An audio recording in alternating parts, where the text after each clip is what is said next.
দুইটা 50 টাকা করতে আগে করে দেবো নিজে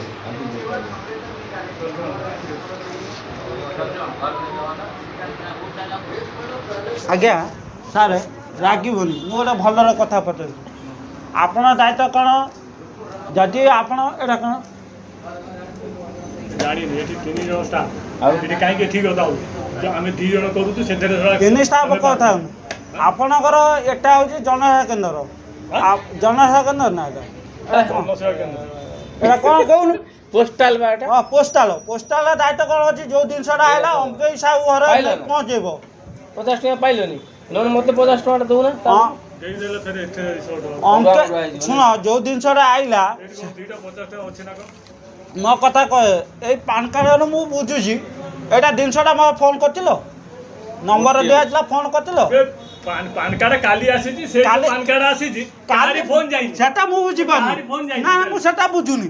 ଆପଣ ଡ୍ୟୁଟି ହେଉଛି ଫୋନ୍ କରି ପଚାରିବ ନହେଲେ ଘରେ ନେଇ ପହଞ୍ଚେଇବ ହଉ ଯା କାହିଁ ଘରେ ପହଞ୍ଚେ ନା ମୋତେ କୁହ କାଲି ଆସିଛି ବା କାଲି ଆଜି ତମେ ଫୋନ୍ କଲ ନା କାହିଁକି ଫୋନ୍ ଆଜି ଯାଇଥାନ୍ତା କାହିଁ ଆଜି ଯାଇନି ପାଞ୍ଚ ଆଜି ଆସିକି ଏବେ ଆସିନି ଆଜି ଫୋନ୍ ଯାଇଥାନ୍ତା ମୋର ତ ସେ ବୁଦ୍ଧି ଶିଖନା ତମ ଡ୍ୟୁଟି ହେଉଛି ତମେ ଜିନିଷଟା ଆସିବ କାଲି କେତେଟା ଆଇଲେ ଆପଣ କୁହନ୍ତୁ ସତ କଥା ଆପଣଙ୍କ ଜିନିଷ କାଲି ଏକୁଟିଆ ନେବେ କି ଆହୁରି ପାନ୍ କାର୍ଡ ଅଛି ପାନ୍ କାର୍ଡ଼ ହେଲା ବା ତମେ କାହାକୁ ଦଉନ କ'ଣ ଦଉନି ତମେ ଫୋନ୍ କରୁନ ସବୁ ରହିବ ନା ଆପଣ ଶୁଣ ମୁଁ ଡ୍ୟୁଟି କରୁଛି ବି କାମ୍ୟ ବ୍ୟାଙ୍କ ଷ୍ଟେଟ୍ ବ୍ୟାଙ୍କରେ ସରି ଷ୍ଟେଟ୍ ବ୍ୟାଙ୍କର ସିଆର୍ପିରେ ଡ୍ୟୁଟି କରୁଛି ଆମେ ବି କେତେ ମୁଖ୍ୟମନ୍ତ୍ରୀ ରଖିଛ ଗୋଟେ ଦେଖିଦେଲ ନା ଟଙ୍କା ତମର ରହିଲା ମୁଣ୍ଡ ଖରାପ ହେଇଯିବ ଆପଣଙ୍କର ହେଉଛି ଦାୟିତ୍ୱ ଅଛି ଆପଣଙ୍କର ଦାୟିତ୍ୱ ଅଛି ଜିନିଷଟା ଘରେ ପହଞ୍ଚ ନା ଯଦି ନ ପହଞ୍ଚଉଛ ଆପଣଙ୍କ ଦାୟିତ୍ୱ ଅଛି ତମେ ଜିନିଷ ନେଇକି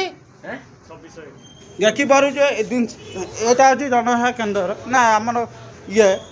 ଜିନିଷ ଆମର ପହଞ୍ଚଉନାହାନ୍ତି ଆମ ଘରେ ଯଦି ନ ପହଞ୍ଚଉଛୁ ଜିନିଷ ଆସିଲା ପରେ ବି ଜିନିଷ ଆମକୁ ଦେଉନାହାନ୍ତି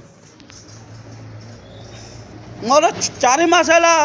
ATM କାର୍ଡ଼ ଆପ୍ଲାଏ କରିକି ମେସେଜ୍ ଓଲି ବି ପଳାଇଛି ଆପଣଙ୍କୁ ଦେଖାଇ ପାରିବି ବି ଏ ଲୋକ ମୋତେ ଏପାଇଁ ATM ଦେଉନାହାନ୍ତି ମୁଁ ବାର ଏଇ 5 ତାରିଖରେ ବି ଆଇଚିନି ମୋତେ ମେସେଜ୍ ଦେଲେନି ଏଇ ମାସର 5 ତାରିଖ ଆଇଚିନି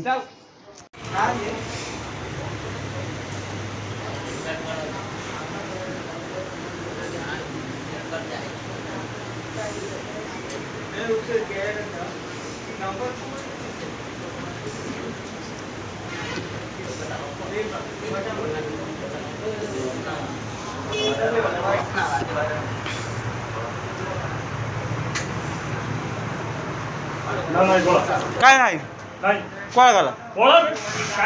କାଲି କେତେବେଳେ ଆସିବୁ କୁହ ବ୍ୟାଙ୍କ ବାଲା ନିଜେ କହୁଛି ଠିକ୍ ଅଛି ବ୍ୟାଙ୍କ ବାଲା ଯାହା କହିବେ ତମ ରେକର୍ଡିଂ ଶୁଣେମି କିଛି ରେକର୍ଡିଂ ମୋ ଦରକାର ନାହିଁ ମୋର ଜିନିଷ ଥିଲେ ତତେ ଦେବି ବାସ ରେକର୍ଡିଂ ଦରକାର ନାହିଁ ଠିକ୍ ଅଛି